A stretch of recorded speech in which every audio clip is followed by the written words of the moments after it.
Olá, seja bem-vindo a mais um estudo da Palavra de Deus. O dia 31 de outubro de 1517 ficou marcado nos anais da história como o início da Reforma Protestante.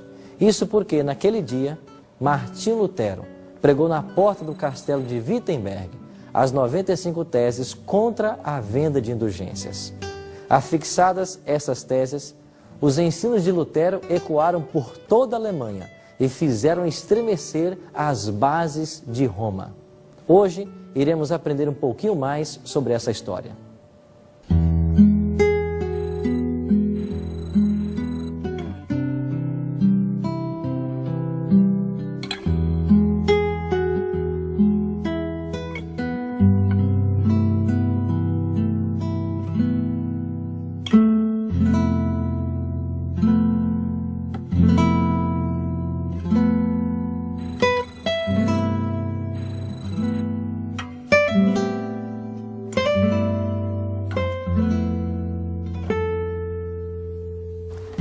A controvérsia entre Lutero e Roma terminou com a excomunhão de Lutero através de uma bula papal.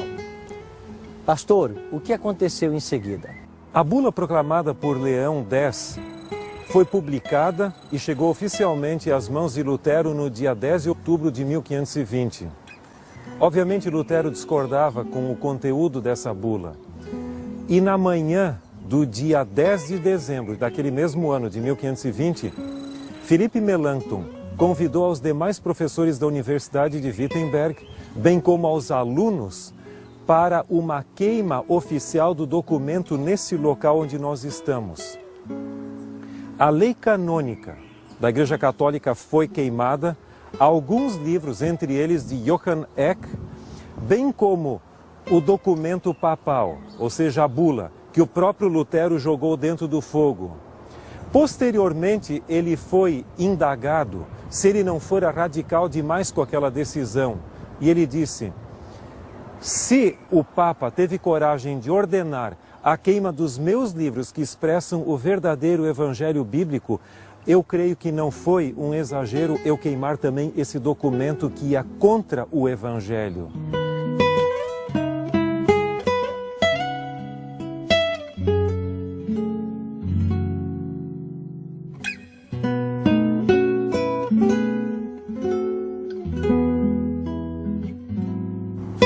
No dia seguinte à queima da bula papal, foi plantado nesse local um carvalho como o que encontramos aqui.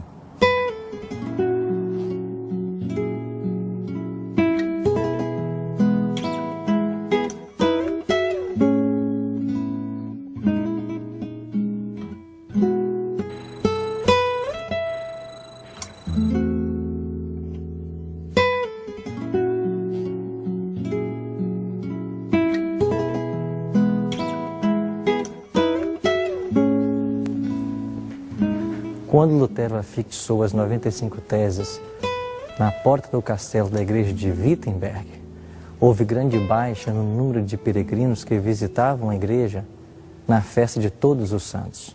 Roma foi privada de seus adoradores, de suas ofertas. Isso motivou a publicação de uma nova bula contra Lutero.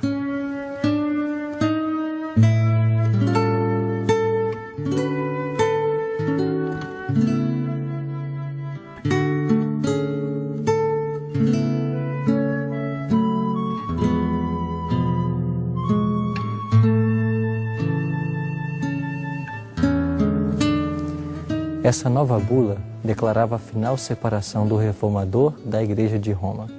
Declarava ser Lutero um amaldiçoado do céu e incluir na condenação a todos que aceitassem sua doutrina.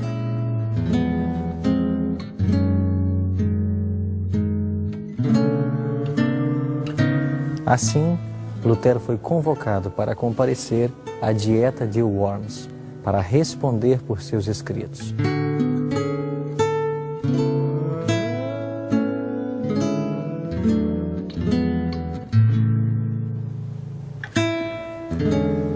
Aleandro, tentando evitar a vinda de Lutero para Worms, chegou a afirmar: nos erros de Lutero, há o suficiente para assegurar a queima de 100.000 hereges.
O concílio finalmente pediu o comparecimento de Lutero.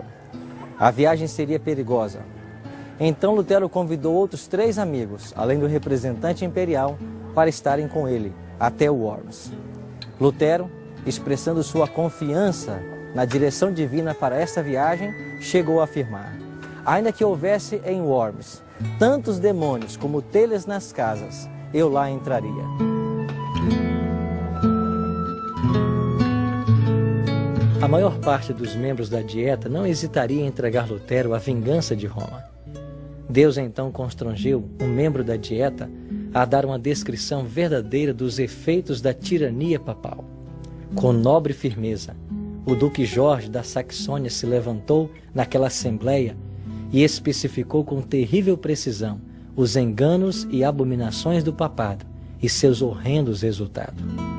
O concílio pediu então o comparecimento do reformador à sua presença.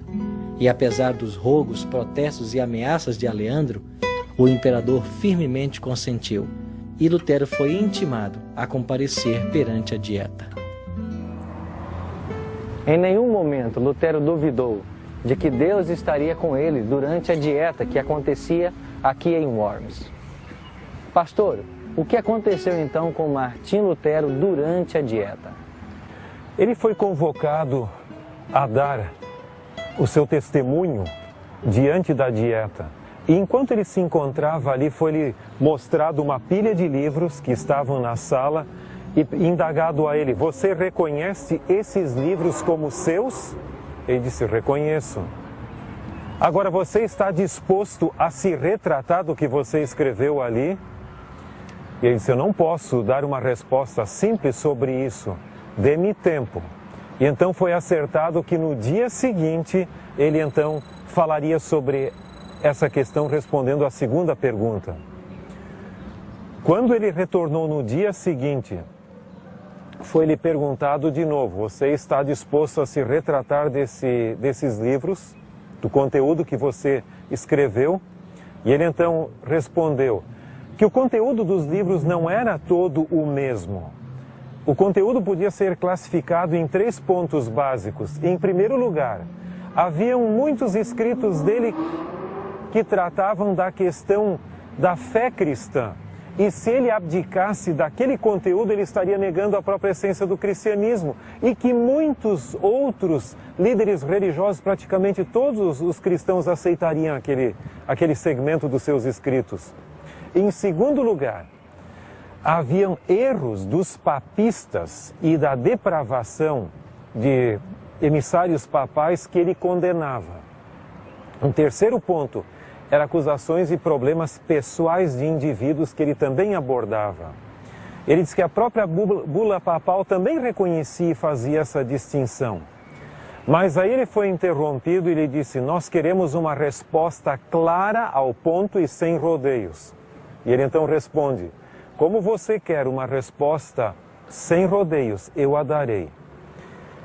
Minha consciência está cativa da palavra de Deus e eu não reconheço a autoridade dos papas e concílios, porque eles têm se contradito em várias ocasiões.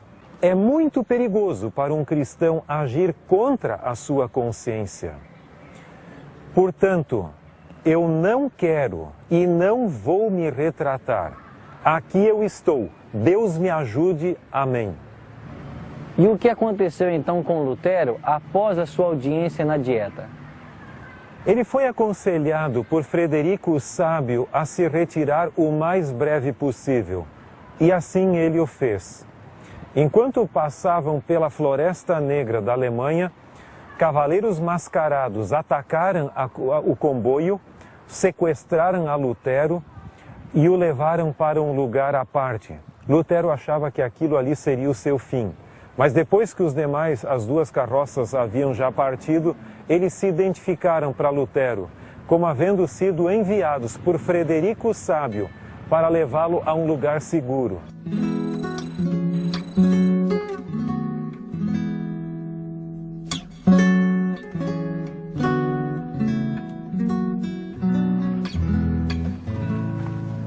Lutero então foi trazido para esse castelo, aqui no alto da montanha, porque Deus tinha planos especiais para o seu servo aqui neste lugar.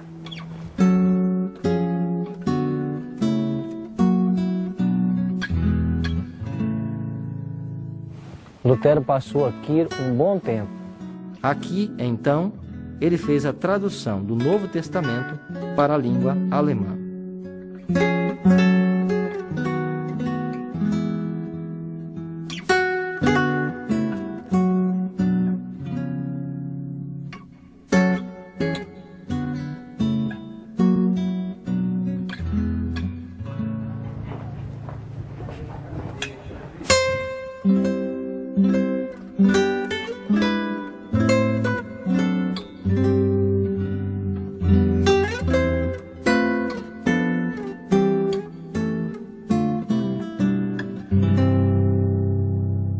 E aqui foi aquilo que se chama a Ilha de Patmos de Lutero.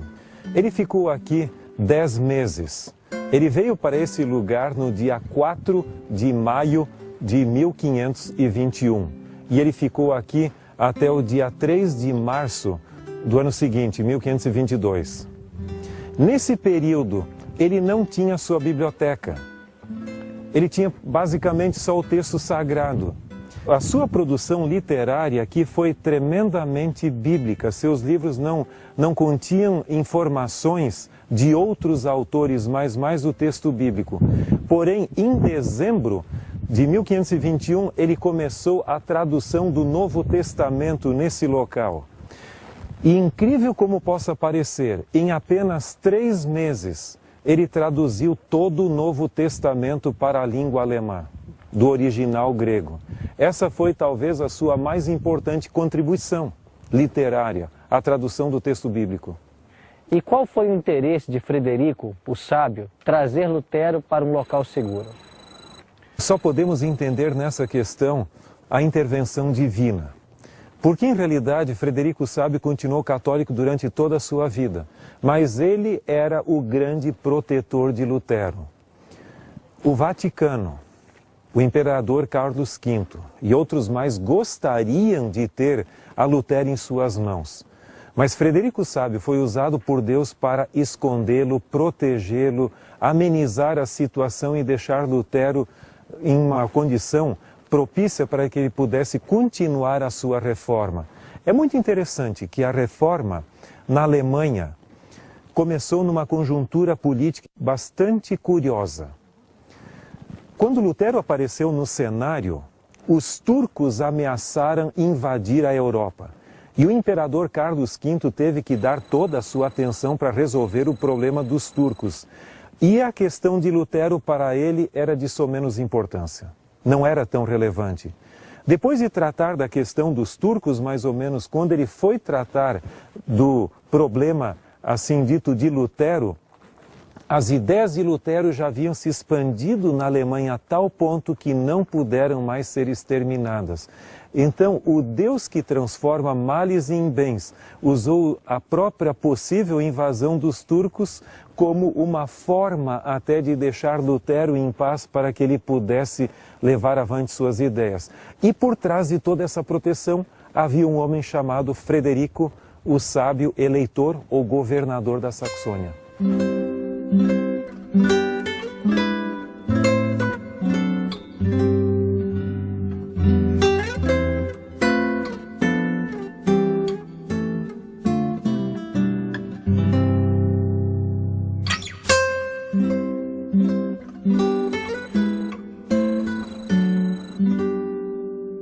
Pastor, foi Lutero o primeiro homem a traduzir a Bíblia para o alemão? Não. Nós conhecemos pelo menos 18 traduções da Bíblia ao alemão antes de Lutero, sendo 14 ao alto alemão, chamado assim, e mais 4 para o baixo alemão.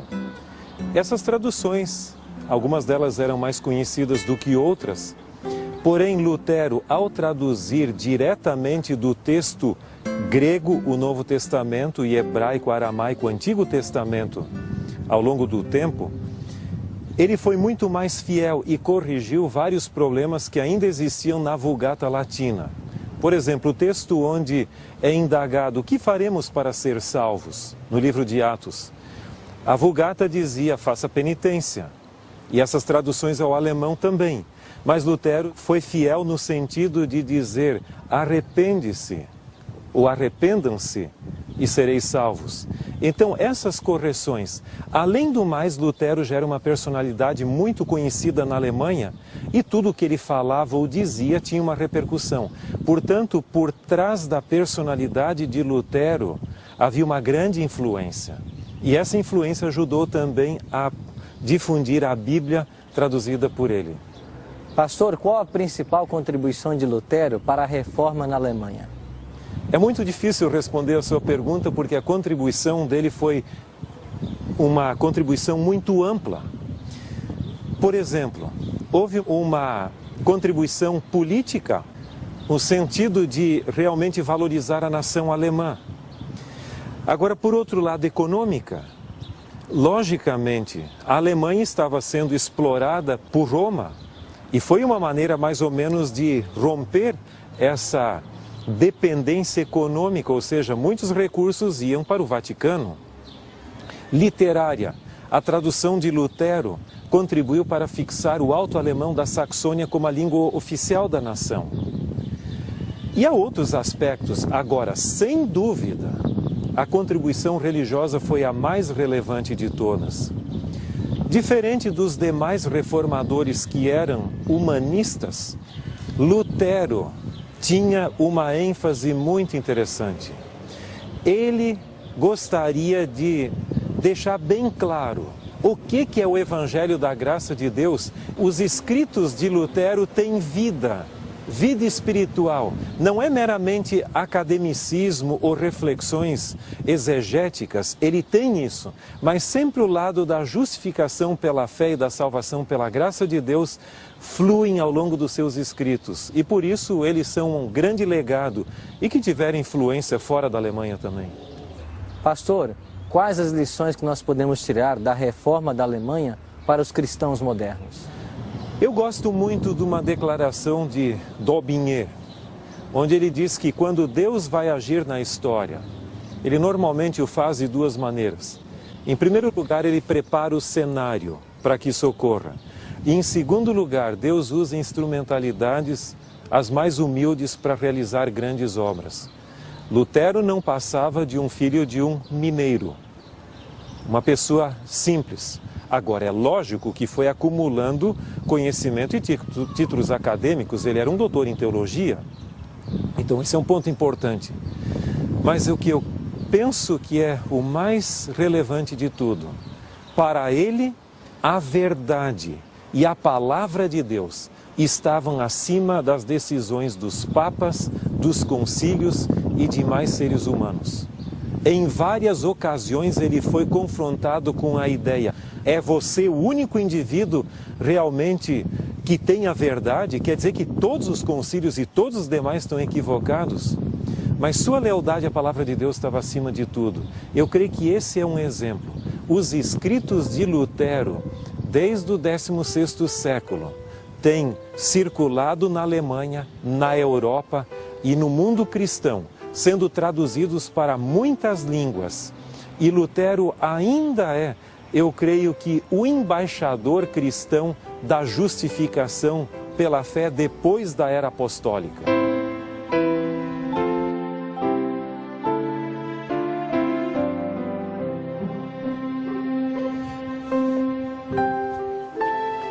Nós temos aqui uma sequência muito bonita de monumentos de pessoas que contribuíram de alguma forma para a reforma do 16º século. Alguns são os predecessores ou pré-reformadores. Aqui nós temos Pedro Valdo, 1197. Ele não foi o fundador dos valdenses, mas foi um dos mais importantes líderes valdenses no Piemonte da Itália. E que, logicamente, ajudou a propagar a palavra de Deus no vernáculo, ou seja, na língua do povo. A seguir aparece aqui João Wycliffe, e ele foi o grande reformador na Inglaterra, principalmente na Universidade de Oxford e depois também no interior daquele país. E ele rompeu com a soberania de Roma sobre os demais segmentos do cristianismo, enaltecendo a autoridade da palavra de Deus. A seguir nós temos também aqui João Hus, de Praga. Foi um indivíduo que contribuiu decisivamente para os fundamentos da reforma na então Boêmia.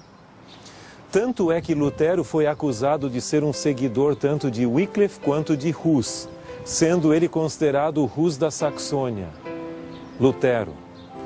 Mas ele contribuiu muito no sentido de colocar a Bíblia acima da autoridade dos papas e concílios. Depois nós temos aqui também um reformador italiano, Savonarola, 1498. E acima deles, logicamente, o monumento de Lutero, que foi praticamente a culminância de todo esse processo de rompimento com a autoridade do papado, da igreja, dos concílios ali, de tal maneira que a Bíblia pudesse ser libertada para ela falar ao povo de maneira clara.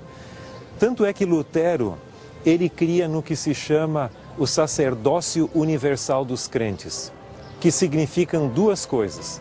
Em primeiro lugar, que o crente pode buscar perdão diretamente de Deus, e em segundo lugar, ele também pode pregar o evangelho a outros. Não significa que todos os crentes agora vão se tornar pastores, não, porque ele mantinha os dons do Espírito e também as funções eclesiásticas, mas significavam essas duas coisas. Temos depois apoiadores da própria reforma. Aqui nós encontramos um monumento em homenagem ao famoso Frederico Sábio, eleitor ou governador da Saxônia. Poucas pessoas apoiaram mais a Lutero politicamente do que este homem. Do outro lado, nós encontramos outro indivíduo também que ofereceu apoio político. É Filipe, o Landgrave de Hessen, também importante no contexto da reforma. Depois, ao fundo, nós encontramos talvez o mais íntimo amigo e apoiador da reforma, Philippe Melanchthon, que esteve ao lado de Lutero nos momentos mais decisivos da reforma. E ele tinha uma característica: ele era um moderador. Enquanto Lutero era mais impulsivo e agressivo e às vezes tinha dificuldade de se controlar, Melanchthon era mais moderador e conselheiro, dizendo: Lutero, acalma um pouco, né? Mas deu uma contribuição muito grande no sentido Os seus escritos ajudaram a consolidar a teologia luterana. E por último, nós temos ali outro que nos interessa, que é Johannes Reuchlin, de Ingolstadt, e ele contribuiu no sentido do texto, da publicação do texto hebraico e aramaico do Antigo Testamento. Assim como Lutero usou também o Novo Testamento grego, publicado por Erasmo de Roterdã. E ele valeu-se também do Antigo Testamento, e esse homem deu uma contribuição significativa nesse sentido.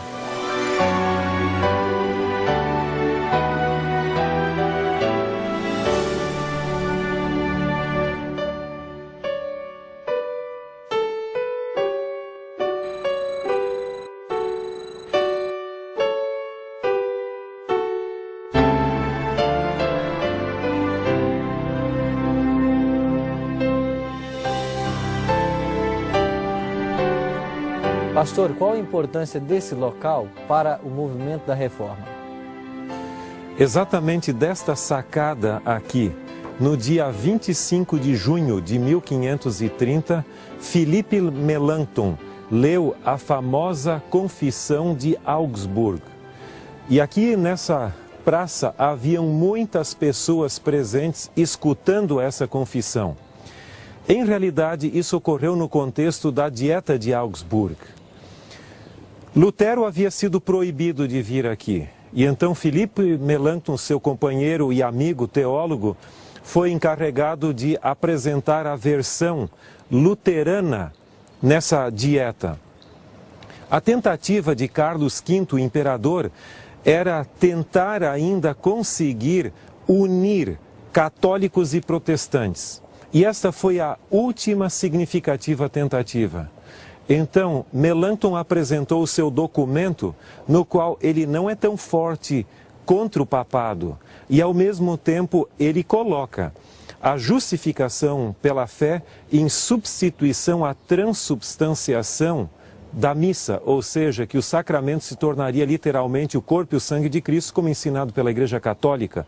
Então o documento foi mais conciliatório, mas finalmente chegou-se à conclusão de que não havia mais harmonia ou uma tentativa de conciliação entre o Partido Católico e o protestante luterano. Portanto, aqui foi o assim chamado divisor de águas.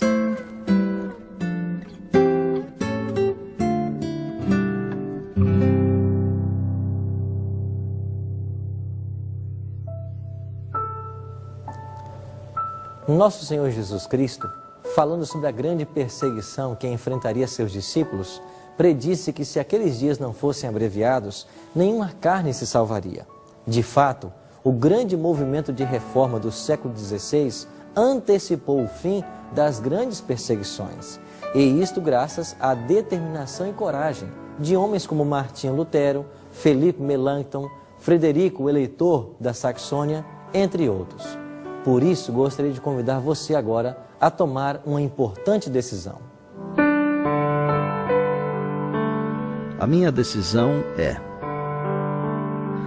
após compreender a maneira extraordinária que Deus conduziu a reforma na Alemanha e como preservou a liberdade religiosa através do testemunho de homens fiéis, desejo fazer uso deste direito e ser leal a Deus e à sua palavra todos os dias da minha vida.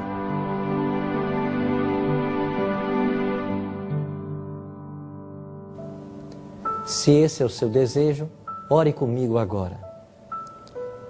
Bondoso e eterno Pai, obrigado pelo exemplo de homens na história, que foram luzes para iluminar aqueles que viviam nas trevas do pecado. Ajuda-nos hoje a estarmos ligados à luz que é Jesus, para que aqueles que estão ao nosso redor percebam também a luz divina que habita em nós. Dai-nos a Tua bênção, a Tua paz e o Teu perdão.